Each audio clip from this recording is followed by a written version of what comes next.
Before we begin today, I just wanted to start by saying a huge thank you to everyone who streamed the first episode, helping it rank 102 in the UK podcast food and drink streaming charts. Thank you to my friends, work colleagues, and family for listening and sharing my podcast. Special shout out again to Christina at the Caffeinated Community and Frank at Mini Baristas for promoting my podcast and helping me reach streamers all over the world. Welcome back to episode 2 from the Roast House with Paul Burns.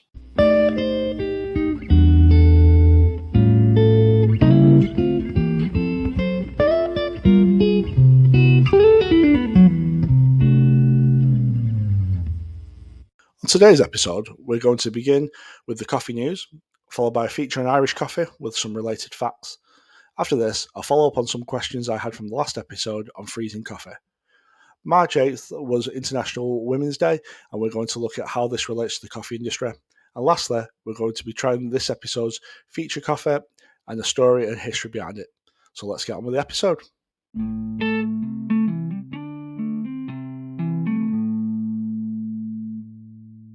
On this episode's coffee news, rapper, cultural icon, and business mogul Snoop Dogg just released his own specialty coffee with a new brand of Indonesian coffee product called Indo XYZ.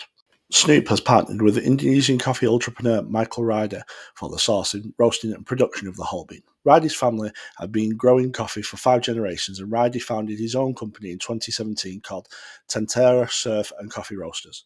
The coffee is all Indonesian specialty coffee roasting company and is all organic. Ryder sources his coffee from a variety of farmers on the islands of Sumatra, Java, Bali, and Sulawesi. They are shipped to Los Angeles where the coffee is roasted. However, the first Indo XYZ product will be sourced from Sumatra.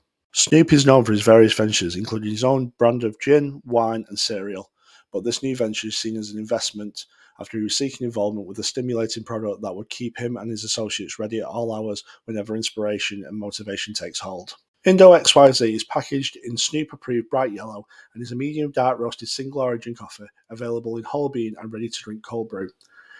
It is launching first in California before the rest of the states.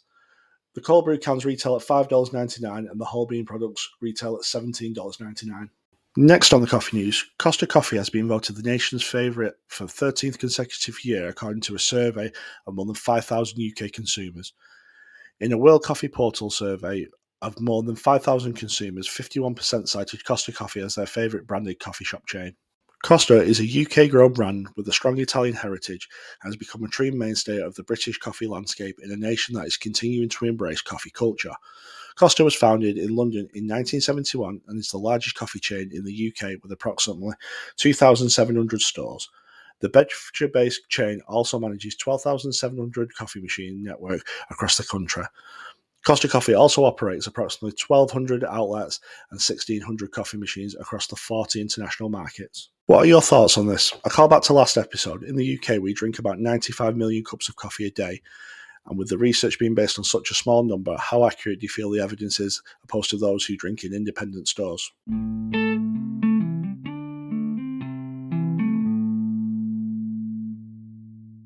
As it's March and St. Patrick's Day is round the corner, I decided to look into the origins of the Irish coffee.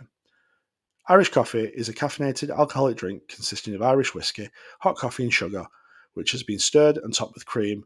The coffee is then drunk through the cream. In 1943, Brandon O'Regan opened a restaurant and coffee shop in the Foynes Terminal building in County Limerick, Ireland. It quickly became regarded as one of the best restaurants in Ireland. Chef Joe Sheridan, originally from Castledoig, County Tyrone, had been recruited by O'Regan to run the kitchen. Late one night in the winter of 1943, a flight left Foynes for New York. After flying for several hours in bad weather, the captain decided to return to Foynes to wait for safer conditions. A Morse code message was sent to Foynes Control Tower to inform them of the return. Staff were called back in and the passengers were brought to the restaurant upon landing for food and drink. The drink was the first Irish coffee and was created by Chef Joe Sheridan on that very night. The original recipe is to preheat a coffee glass with boiling water. Add 1 teaspoon of brown sugar and a good measure of Irish whiskey. Fill a glass with hot, strong black coffee and stir well to dissolve the sugar. Then using the back of the spoon, pour over some lightly whipped cream. The final step is to not stir the coffee, but to drink the beverage through the cream for best flavour. Although whiskey, coffee and cream are the basic ingredients in all Irish coffee, there are variants in preparation. The choice of coffee and the methods used for brewing it differ significantly. The use of espresso machines or fully automatic coffee brewers is now typical. The coffee is either an Americano or filter coffee, and even capsules. Various interpretations of cream are used as well, whether it be to recipe, shaken, from a canister, or freshly whipped and spooned on. In Spain, Irish coffee is also known as Café Irlandés. It is sometimes served with a bottom layer of whiskey, a separate coffee layer, and a layer of cream on top, and even devices are sold for making it. Bars in Southeast Asia serve a cocktail of iced coffee and whiskey, sometimes without cream, under the name Irish coffee. Many drinks of hot coffee with a distilled spirit and cream floated on top, liqueur coffees, are given names derived from Irish coffee. Although the names are not standardised, Irish cream coffee, also known as Bailey's coffee, can be considered a variant of Irish coffee, but involves the use of Irish cream instead of the whiskey, cream and sugar.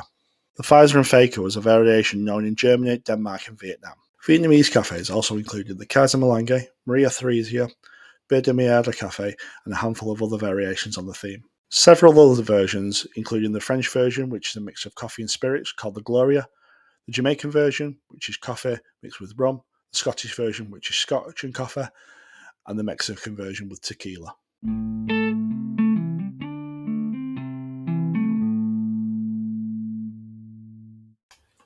Now we're going to look at what type of coffee works best for Irish coffee, and 5 of the best Irish whiskies to pair with it. When creating an Irish coffee, it is recommended to use a dark roast with low acidity, as it has a blend of all the robust flavours and sugars that are in whiskey.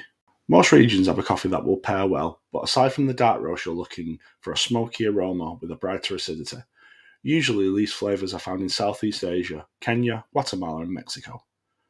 From the 3 different regions, you should have plenty of choice to find the perfect coffee to pair with your whiskey.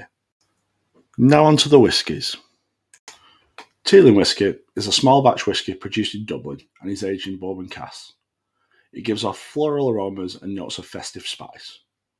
And the second one, Proper 12, is UFC fighter Conor McGregor full-bodied Irish whiskey. Again, it is aged in bourbon casks and has aromas of chocolate and grains and tasty notes of chocolate as well. And one of my personal favourites, Sexton Single Malt, creates a lighter Irish coffee with aromas of festive fruits and spices and is distilled in coffee pots. And next, Roe & Co. is a full-bodied whiskey with aromas and tasty notes of chocolate, orange and spice. Last but not least, the world's top-selling Irish whiskey, Jameson, with aromas of chocolate and oatmeal cookies and a sweet marmalade aftertaste. It balances really well. I personally tried this at the distillery in Dublin.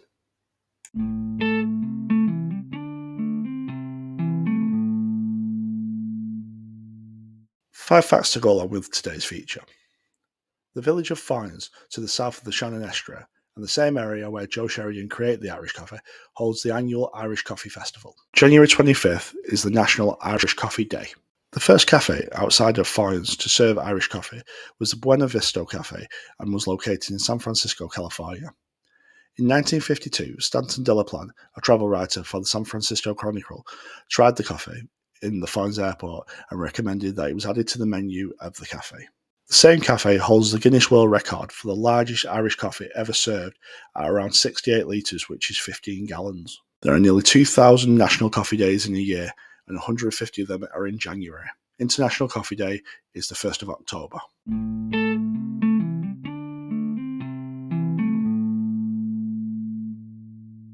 Last episode, we discussed in coffee myths about freezing coffee, and it seemed to pique a few people's interest. Some of you even reached out with some questions, so I did a little digging for some more information on it. I discovered that freezing your coffee beans can extend the longevity of your coffee, but you need to freeze them while they're still fresh. If you don't plan on using the beans within a few weeks, it may be worth freezing them within the first 2 weeks. Make sure you store them in a sealed, airtight container in the freezer. Any exposure to moisture or other foods could ruin the flavour and the taste of the coffee. Aside from extending the longevity of your coffee, a common reason people freeze coffee beans is to better preserve the flavour and aroma. Some claim that using frozen coffee beans or grounds will enhance the taste, but if you're going to use your coffee regularly, quickly freezing your coffee isn't a huge benefit. Frozen coffee will last a very long time. If you freeze it correctly, in an airtight container or bag, it can last up to 2 years. However, this means you have to measure individual servings and allow the beans to defrost. It's a lot of work, so freezing your coffee isn't a huge benefit for the average coffee consumer. Coffee in liquid form and already cooled will freeze within 3 to 4 hours. However, if your coffee is hot, you may need to add an extra hour or two. Alternatively, you can pour your liquid coffee into ice cube trays and add them to your iced coffees later. This makes your iced coffee less watery because it infuses more coffee into the drink. If you have a leftover cold brew that's about to go bad, cold brew is the easiest liquid coffee to freeze since it's already cold. So today's key takeaways: if you are planning on freezing your coffee, it needs to be done correctly. It needs to be fresh and in a sealed, airtight container. Avoid exposure to moisture or food items. It can take 3 hours to freeze, but it's recommended that you freeze it overnight and defrost it in portions.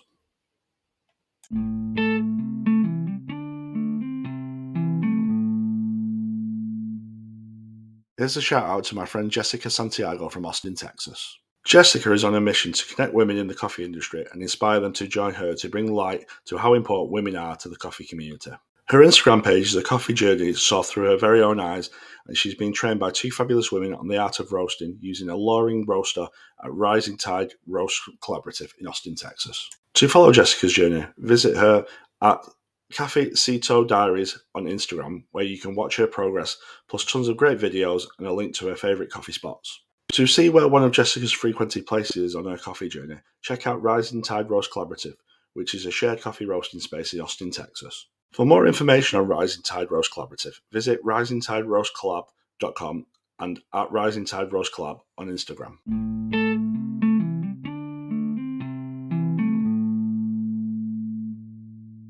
Today's second feature. A globally celebrated annual event on March 8th is International Women's Day, a day where we celebrate women's achievements and raise awareness and discrimination. I did some research on information about women in the coffee industry and would like to share this information. Women are highly present in the fieldwork, harvest, and sorting in the manual work required to produce coffee. In fact, women make up 70% of the fieldwork in harvesting roles. Women only have up to 15% of the trading and export roles and also make less than 20% of landowners in the development of coffee. Some studies even show that women work up to 90% more hours each week, and 90% of their earning goes towards meeting family needs, with the income gap between men and women in the coffee-producing countries at nearly 40%. In 2003, women from Costa Rica, Nicaragua, and US came together with a common goal, and that was to improve all aspects of the coffee industry by empowering and connecting women through the International Women's Coffee Alliance. The International Women's Coffee Alliance unites the global network of chapters and supports the work and growth of women in the international coffee community. Their vision is to be a leader of empowerment and equality for women in coffee. As you heard from the stats, women face multiple challenges in the coffee chain, including underrepresentation in leadership roles, leading to limited opportunities for growth. The IWCA supports an independent network of self-driven organizations called chapters, which use their own strategies and models to implement their unique local needs and are united globally with IWCA's shared mission to empower women across the coffee industry. The IWCA has support across the world from various industries who donate to the cause, and even though International Women's Day has passed, you can donate yourself by visiting www.womenincoffee.org and read up on all they're doing to empower and connect women in the coffee industry.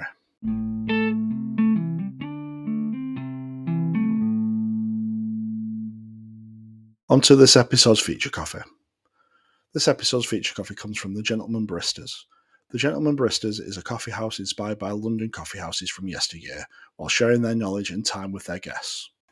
The Gentleman Baristas Roastery is in the east of London and works with small independent farmers in South America, Central America, and Africa. The coffee is roasted to order and delivered direct from the roastery. They currently have 10 coffee houses. The original site opened in 2014 on Union Street, around the corner from where the bowler hat was invented and across from a top hat maker. The reason I mention hats is important to the story, as all the beads that they sell are named after hats. Including the bowler and top hat, there are beanie, boater, deerstalker, fascinator, racer, and this episode's feature coffee, the Gatsby. Coffee houses also sell bundles, offer coffee subscriptions and various brewing methods, and provide advice and tips. And you can check them out at www.thegentlemanbaristas.com and at The Gentleman Baristas on Instagram, where you can find their link tree to further links. On to the feature coffee. From the website, the Gatsby is described as strong and intense and ideal for mocha pots, bean to cup, and espresso machines. Perfectly balanced and can be served with or without milk. It has been roasted slightly darker than the rest of the range for a dark chocolate taste and low acidity and smooth, heavy body. The roasting has been taken to the point where the natural sugars assist in making the blend give a darker sugar note like treacle and notes of pecan pie. Its origin is Brazil and Mexico, and its natural and wash processing method. As usual in my coffee tastings, they are not to review the coffee. I'm here to discuss the tasting notes of the coffee and what I get from the coffee. All the coffee I discuss is brewed to the same method in a French press with 54 grams of coarsely ground coffee, brewed with 972 ml of filtered water, heated to 90 to 96 degrees. Firstly, I began with the coffee's aromas. The first aroma I detected was burnt sugar. It came through very clear and then followed by a smoky aroma. Next, I took a sip of the coffee. Slurping it to coat my tongue, I got notes of stone fruits such as peach or nectarine, like a sharpness mixed with caramelized nuts and a hint of chocolate. The coffee was very smooth, and the initial sharpness of the fruit notes instantly disappeared, leaving a lingering on the tongue. I paired the coffee with some hazelnut chocolate, some peanut butter, and mild cheese on a cracker baked with chili. Firstly, I tried it with the mild cheese and the chili cracker combo. This worked well with the sharpness of the cheese and the baked oats of the cracker. Next was the peanut butter, which didn't really work, although the nut element paired well, the saltiness of the butter didn't complement the coffee's flavours. Finally, I tried it with the hazelnut chocolate, which really brought out the chocolate notes of the coffee, and the caramelised hazelnuts paired well with it as well. Overall, the coffee was as it says in its description, and in my opinion would be perfect for after dinner to pair with a cheese board or a baked dessert, or just with some chocolate and nuts.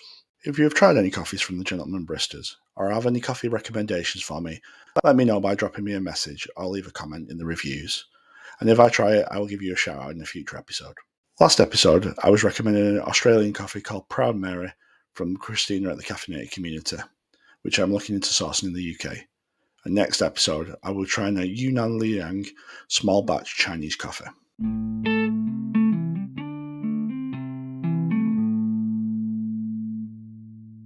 This brings me to the end of episode 2. I would appreciate if you could subscribe to me on Spotify, Apple, Google, and Amazon. I'm also available on Audible, Castbox, Overcast, Pocket Cast, and Stitcher. Please leave me some ratings too. Hoping to be available on Heart very soon, but they seem to be having some technical issues at their end. Again, I'm on all major social media sites. The easiest one to find me on is Instagram at pjb_coffee. And you can access my link tree to my other pages from here, such as Twitter, Facebook, LinkedIn, YouTube, BeReal, TikTok, Pinterest. Pretty much everywhere, just search PJB Coffee and you'll find me. My next episode will be due at the start of April. Thanks again for joining me. And this has been episode 2, brought to you from the Roast House with Paul Burns.